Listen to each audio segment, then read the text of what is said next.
টাকার গুরুত্ব তখনই বোঝা যায় যখন আপনার আদরের সন্তান দোকানে দাঁড়িয়ে একটি খেলনা পছন্দ করে কিন্তু আপনি সেটা কিনে দিতে ব্যর্থ হন। টাকার গুরুত্ব তখনই বোঝা যায় যখন কোনো অনুষ্ঠানে গিয়ে দেখেন শুধুমাত্র অর্থনৈতিক দৈন্যতার কারণে আপনাকে কম গুরুত্ব দেওয়া হচ্ছে। টাকার গুরুত্ব তখনই বোঝা যায় যখন শ্বশুর বাড়িতে গিয়ে দেখতে পান আপনার তুলনায় অন্য জামাইকে বেশি আদর আপ্যায়ন করা হচ্ছে, কারণ সে ধনী।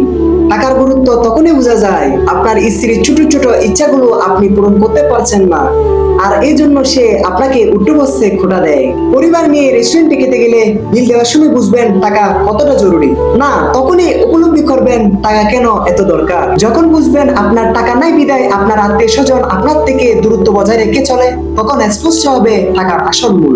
বিপদের সময় দেখবেন আপনার টাকা কম বলে কেউ আপনার পাশে থাকবে না, আপনার প্রতি কেউ সহায় অনুভূতি দেখাবে না, তখন সত্যিকারের অর্থ বুঝবেন টাকার প্রয়োজনীয়তা। টাকার অভাব মানুষকে শেখায় এর গুরুত্ব। তাই নিজের অবস্থান শক্তিশালী করতে হলে টাকা কামাই করতে শিখুন, কারণ জীবনের 80% সমস্যার সমাধান টাকা দিয়েই সম্ভব।